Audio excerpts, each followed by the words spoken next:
Jalawultiin ayyaana cuuphaa bara 2017 har'a amantoota Ortodoksii biratti sirnoota adda addaatiin kabajameera. Namoonni hedduunis irratti hirmaataniiru. Turistoonni biyyoota garaagaraa irraa dhufanis hirmaattota ayyaanichaa turan.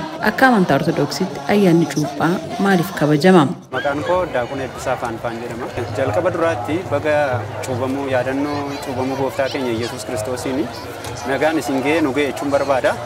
Ittaan suudhaanii ayyaana cuuphaa jechuun ayyaana bilisummaa ayyaana jaalalaati jedheen fudhadha akkasitti kabajaa jiranuunis jechuudha.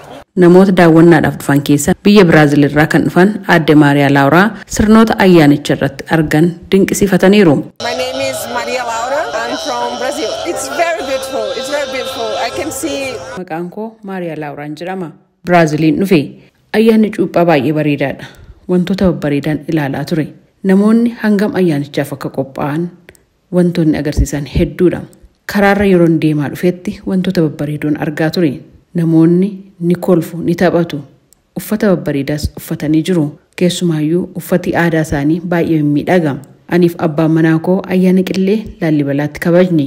Uffata aadaa kanallee achiin bitadhe. Waa'ee Itoophiyaa waan baay'eetu natti tola.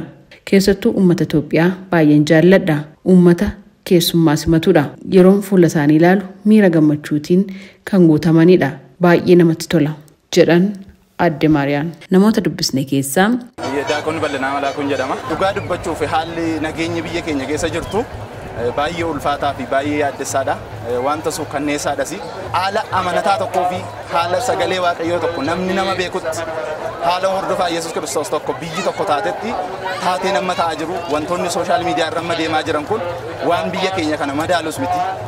Wanta biyyi keenya kun itti waamamuu qabdus miti. Kanaaf haalli nageenyaa amma keessa jiru kun baay'ee ulfaataadha. Garuu waaqayyoo cuuphamuu isaatiin yakka keenya kana gidiraa saba kanaa gara nagaatti akka inni fidu nan amana abdiis nan qaba. Ayyaana cuuphaa irratti erga uffannaan aadaa Oromoo fi faarfannaan afaan Oromoon eegale waggoota 7 ta'eeraa jira Daaqoon bal'ina Malaakuu. Faarfannaa ittiin faarfannu afaan Oromootiin uffata aadaa uffachuu keenya sababa kan ta'e dhiibamuu faarfatamuu baqannaa irraan kan ka'edha.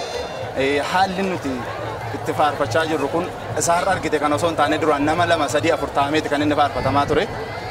Haala kanarra geera kunoo galata waaqayyooti. Kabara darbeerra immoo fooyyee miseensonni baay'atanii kan faarfatamaa jirudha. Muummeen ministeera Itoophiyaa Abiy Ahmed kabaja ayyaana Kataraa fi cuuphaa sababeeffachuudhaan erga dabarsaniin ayyaanni cuuphaa ayyaana sabdaneessummaati. Addabaabee tokko irratti eenyummaan kumaatamni kan itti mul'atudha. Barsiisa ayyaana cuuphaa kana ijaarsa biyyaaf oolchuun duudhaa isaa gabbisuu fi sabdaneessummaa cimsuun ayyaana kabajamuu qabudha jechuun amaniiru.